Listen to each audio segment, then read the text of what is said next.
அனைத்திந்திய அண்ணா திராவிட முன்னேற்றக் கழகம் அதிமுக தமிழகத்தில் விவசாயிகளின் பயிர்க்கடன் தள்ளுபடி விவகாரம் மற்றும் மேகதாது அணை விவகாரத்தில் மெத்தனமாக செயல்படும் தமிழக வெற்றிக் கழக தவேக அரசுக்கு எதிராக ஆகஸ்ட் 14, 2026 இன்று தமிழகம் தழுவிய பிரம்மாண்ட கண்டன ஆர்ப்பாட்டத்தை நடத்துகிறது.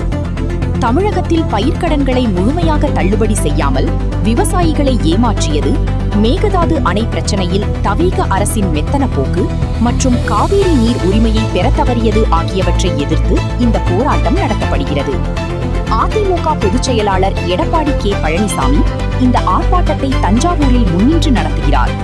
சென்னை தவிர்த்து தமிழகத்தின் அனைத்து வருவாய் மாவட்ட தலைநகரங்களிலும் இன்று காலை 9:30 மணி முதல் இந்த ஆர்ப்பாட்டங்கள் நடைபெறுகின்றன. திண்டுக்கல்லில் திண்டுக்கல் சி. சீனிவாசனும், திருவள்ளூரில் சி. பொன்னையனும், வேலூரில் மு. தம்பிதுரையும் இந்த ஆர்ப்பாட்டங்களை வழிநடத்துகின்றனர்.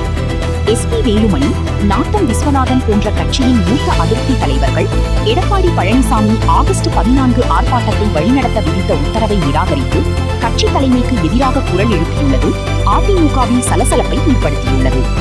ஆகஸ்ட் 12, 2026 அன்று தமிழக சட்டமன்றத்தில் கொண்டுவரப்பட்ட தொகுதி மறுவரையறைக்கு டீலிமிட்டேஷனுக்கு எதிரான தீர்மானத்தை அதிமுக எதிர்த்து